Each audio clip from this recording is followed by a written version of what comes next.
we generate a lot of data. Analysts estimate that the average connected person has a digital interaction every 30 seconds. A big chunk of that comes from people like me, using all sorts of apps and services throughout the day. Whether I walk somewhere, write an email, or like a video on social media, companies use this information to build digital profiles, which are used to do everything from sell ads to analyze photos to train AI, personalize stock portfolios, or customize your Netflix feed. It's become so valuable that governments are making big moves to protect their citizens' data. People already talk about this becoming not the internet, but the splinternet. One famous example, TikTok. The video sharing app skyrocketed to popularity in the US, and later, the US government labeled it a national security threat.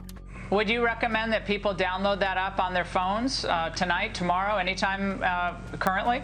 Only if you want your private information in the hands of the Chinese Communist Party. To be clear, TikTok's parent company, ByteDance, has said it hasn't and wouldn't share data with the Chinese government.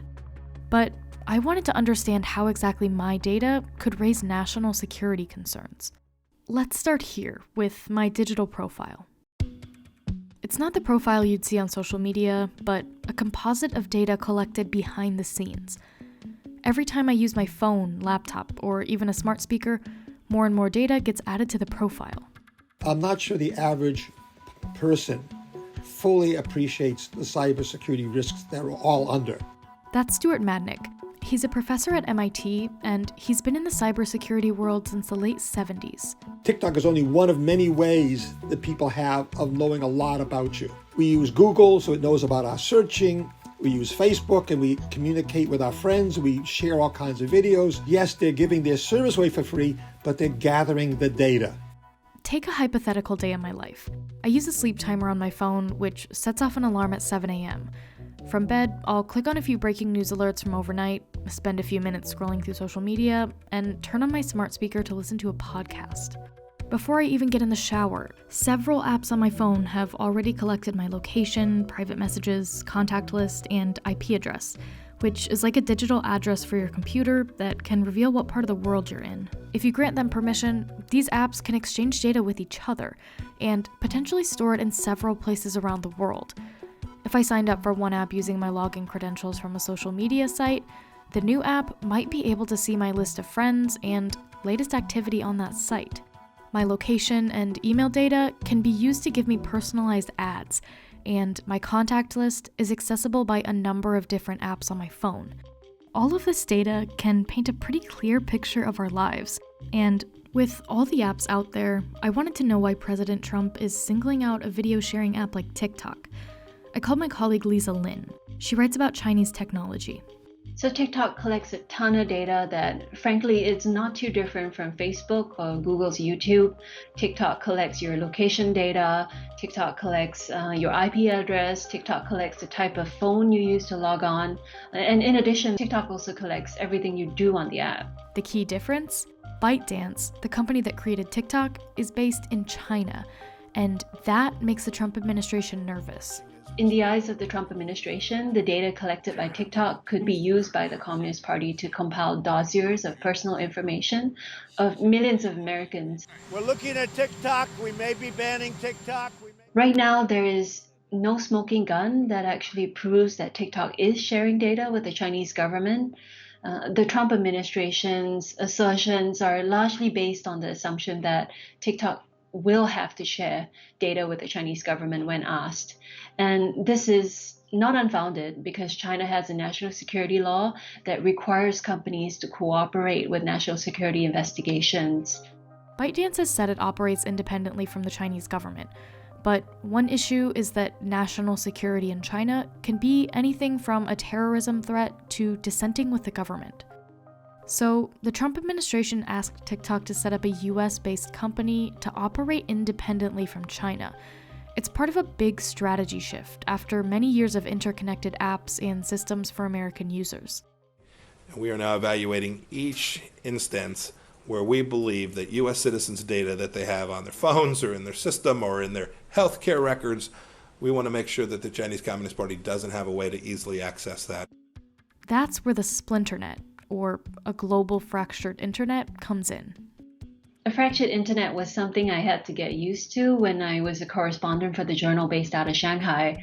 I say that because in China, many of the US applications are not available. For example, Google had pulled out many years ago. Facebook is blocked, Twitter is blocked. So that's what a fractured global internet will look like. It causes some inconvenience, but it just means that you have applications to do different things. The splinternet isn't just disrupting the way data moves across borders.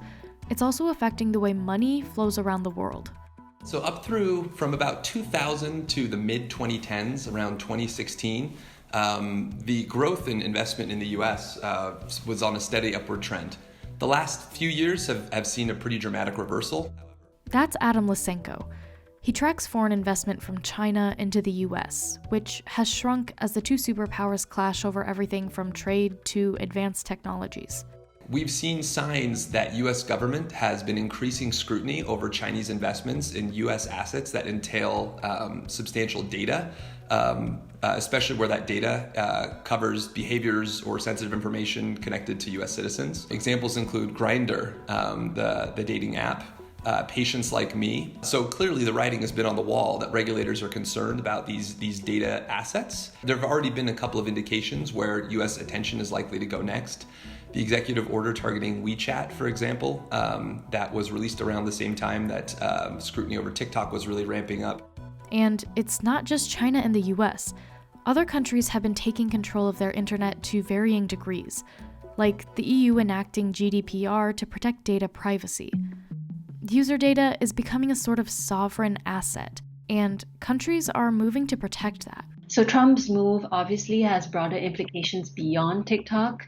Firstly, from a bilateral relationship standpoint, this isn't going to help the U.S.-China relationship. Chinese companies are watching to see whether or not entering the U.S. market is a worthwhile bet. TikTok is the most successful Chinese technology company in the United States ever. And if the message that the United States sends to China is that sort of success here just isn't welcome, then all technology firms from China are going to be rethinking their future plans and whether or not they can or should involve the United States. If you sit back and you try to say, what are the basic principles underlying the TikTok concerns? And you say, does your business in any way, shape, or form have those possible concerns? The answer in most businesses would be yes. As governments tighten control over their citizens' data, the way many companies do business could get looked at with fresh scrutiny. And that could ultimately affect the way users like me experience the internet, as my data and global competition become bound by digital borders.